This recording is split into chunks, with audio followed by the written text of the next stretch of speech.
गुरुर्ब्रह्मा गुरुर्विष्णु गुरुर्देवो महेश्वरा गुरु साक्षात परम ब्रह्मा तस्मै श्री गुरुवे नमः। हम लोग महादेव शंभो नामक जो श्री गुरुदेव का अनुग्रह ग्रंथ है उसका अध्ययन कर रहे हैं और उस पर विचार कर रहे हैं। तो सती जी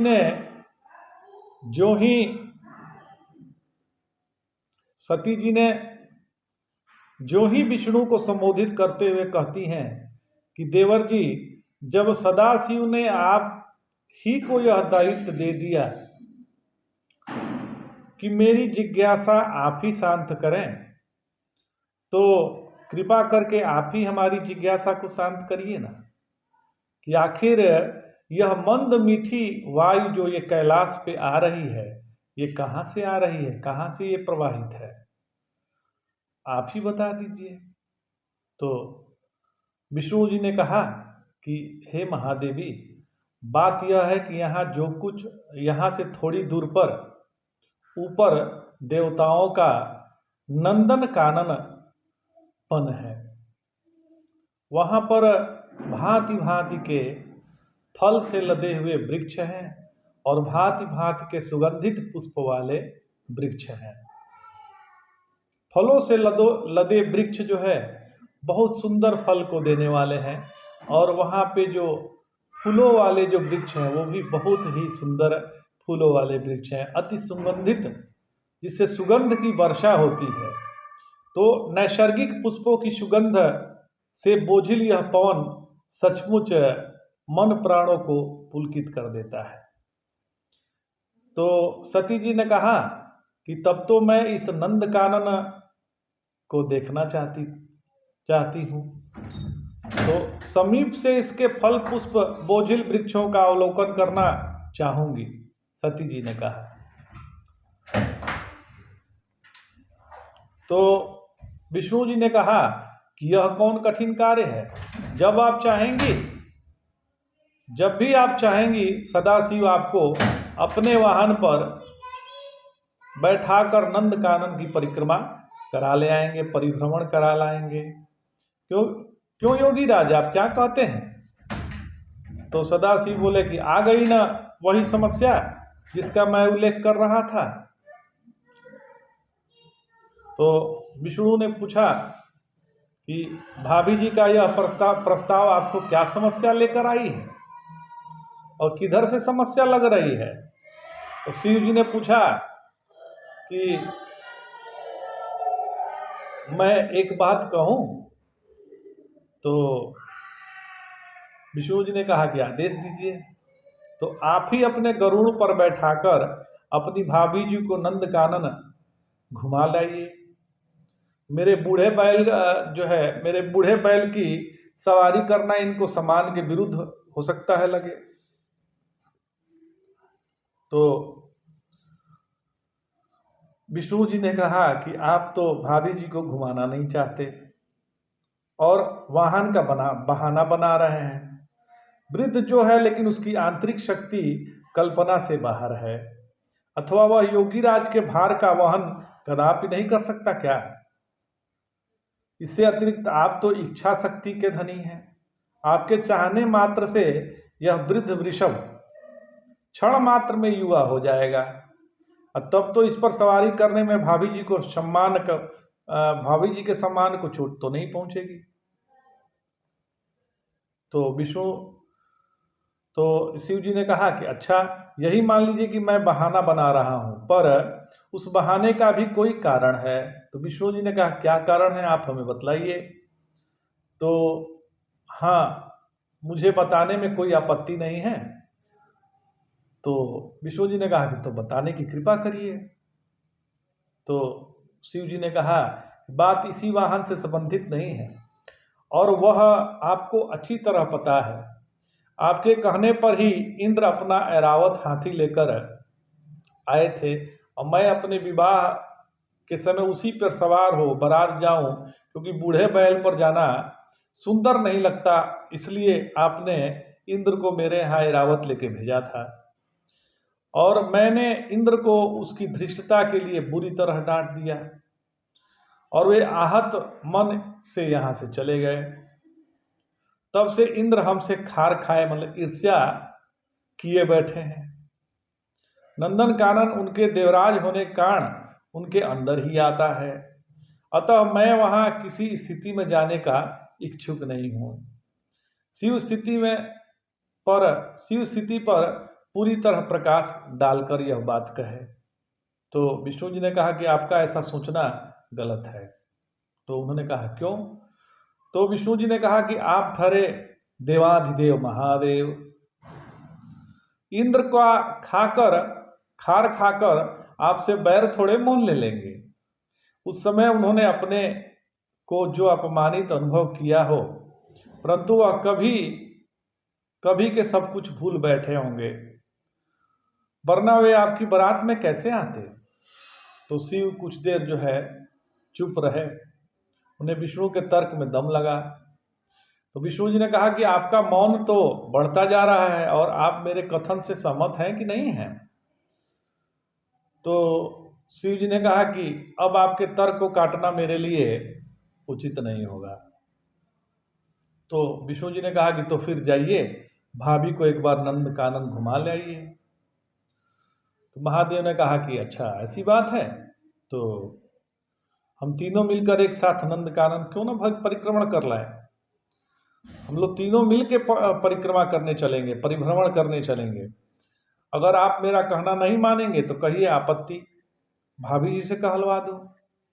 तो विष्णु जी ने कहा कि इसकी आवश्यकता नहीं है, आपका कथन मेरे लिए आदेश के समान है। और हाँ, यह बात पृथक है कि कभी भाभी का मन केवल आपके साथ परिभ्रमण का हो तो व्यर्थ आप दोनों के मध्य एक बाधा बन जाऊंगा। भाभी से पूछ ही लीजिए कि देवर का चलना ही आवश्यक है कि नहीं है। विष्णु जी मनोविनोद से कहे।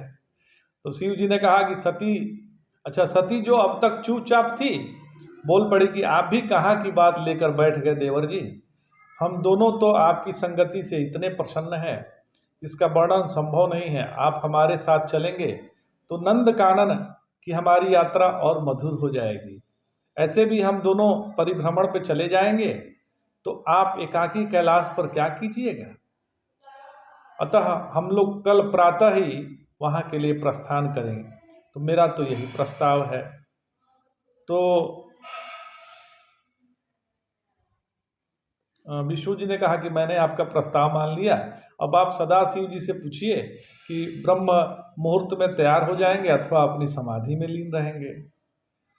तो वो सती जी ने कहा कि देवर जी आप हम पे छोड़ दीजिए, मैं इन्हें समय से तैयार रखूंगी। नारायण। दूसरे दिन प्रातः 2 सवारियां आकाश मार्ग से कैलाश से ऊपर उठी। एक शिव का वृषभ जिस पर शिव सती विराजमान थे और दूसरे विष्णु का गरुड़ जिसने उन्हें अपने पीठ पर बैठा रखा था।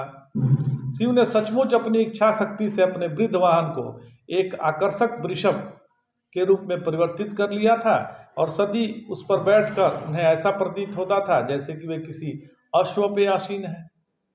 दोनों वाहन क्षिप्र गति से आसमान की ऊंचाइयों को माप रहे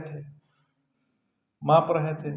गरुड़ और अपनी गति के लिए ख्यात हैं, किंतु शिव ने भी अपनी वाहन को इतना ऊर्जावान बना दिया कि कहना कठिन है कि गति में कौन 19 था, सब अपने आप में बिजी थे। तो ऐसे में देवाधिदेव होने के कारण महादेव का वाहन गरुड़ के आगे पीछे चलता था। विष्णु को तो अपना वाहन को शिव वाहन के पीछे ही रखना था। तो कुछ ही पल में दोनों वाहन नंद कानन के प्रवेश द्वार पर उपस्थित थे। द्वारपाल एक साथ शिव और विष्णु दोनों को देखकर एक क्षण तो चकित हो गया। वे लोग समान दोनों को अंदर ले गए, समान दोनों लोगों को अंदर ले गए। दोनों क्या, तीनों लोगों को अंदर ले गए। प्रथम बाग के मीठे मीठे फल में उनका स्वागत किया। इसके बाद विस्तृत नंद कानन के स्वर्गीय वृक्षों एवं लता व लरियों के दर्शन कराए। चारों तरफ सुगंध का साम्राज्य व्याप्त था। सती को यह सब बहुत लुभावना लगा। परिभ्रमण के प्रायः अंत में विष्णु ने देवी सती से पूछा कि भाभी आपको यह नंद कानन कैसा लगा।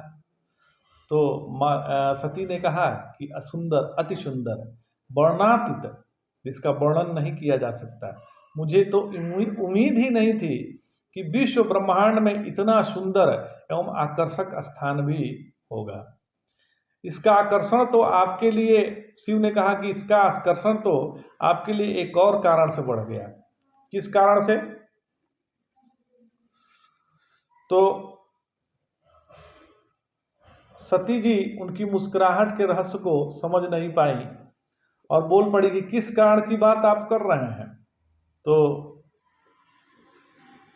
शिव जी ने कहा कि देवर जी का जो साथ मिल गया। तो सती बोली कि धत, आपको तो सदा विनोद ही सूझता है। अगर मैं गलत कह रहा हूँ, शिव जी ने कहा कि अगर मैं गलत कह रहा हूँ तो भगवान विष्णु इसकी पुष्टि करें। शिव जी ने कहा, तो विष्णु जी ने कहा कि मुझे पति पत्नी के मध्य क्यों घसीटा जा रहा है, मुझे किसी पक्ष में नहीं बोलना। सदा शिव ठहरे मेरे आराध्य और देवी सती मेरी पूज्या भाभी हैं, तो मुझे तो दोनों के संग से विशेष आनंद है। भगवान शिव यह क्यों भूल जाते हैं कि वे देवी सती के पति हैं और पति का स्थान देवर से ऊपर होता है, और अतः देवी सती को हम दोनों के साथ होने से अवश्य ही इस परिभ्रमण में विशेष आनंद आया होगा। क्यों भाभी जी, मैंने सही कहा ना? तो सती ने कहा कि मेरे देवर और मिथ्या कथन करे, ऐसा हो सकता है? तो विष्णु जी ने कहा कि अब बोलिए योगी राज, अब क्या कहना है? तो शिव जी ने कहा कि कहना है तो क्या? तो उन्होंने कहा शिव जी की, आप ही शब्दों को उधार लूं तो कहना पड़ेगा कि मैं देवर भाभी के मध्य पड़ने वाला नहीं। जहां तक मेरी बात है, आप दोनों के साथ होने से मैं परिभ्रमण भी कर सका, वरना आपको पता है कि ऐसे कार्यों में मेरा मन कम ही लगता है। शिव जी बोल गए। सती ने कहा कि हाँ, आपका मन तो सर्वाधिक समाधि में ही लगता है ना? तो आपका कथन उचित है देवी, पर आप जब से कैलाश पर पधारी हैं तब से मेरी समाधि पूरी तरह लग ही नहीं पाती है। तो विष्णु जी बोले कि यह तो अच्छी बात है, आपकी लंबी समाधियों से तंग आकर ही तो पितामह और मैंने आपके विवाह की योजना बनाई थी। क्या हमने गलत किया था? तो उन्होंने कहा कि नहीं, मुझे तो नहीं लगता आप दोनों से या मुझसे कोई गलती हुई हो। अब यह सती बताएंगी कि उन्हें मेरा साथ विवाह करने का कोई पश्चाताप तो नहीं है। मुझे बताने की, सती पूछ बैठी कि मुझे बताने की आवश्यकता क्या रह गई है क्या?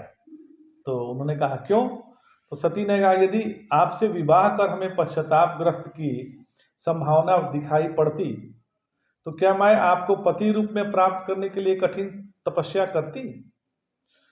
तो विष्णु जी ने कहा कि हाँ भाभी जी, बहुत अच्छा कहा। अब बोले भोलेनाथ जी, उनके पास कोई उत्तर बच जाता है भाभी के इस कथन के पश्चात? तो शिव जी ने कहा उत्तर क्या बचेगा, पति का मुंह बंद करने के लिए ही पत्नी उनके जीवन में आती है।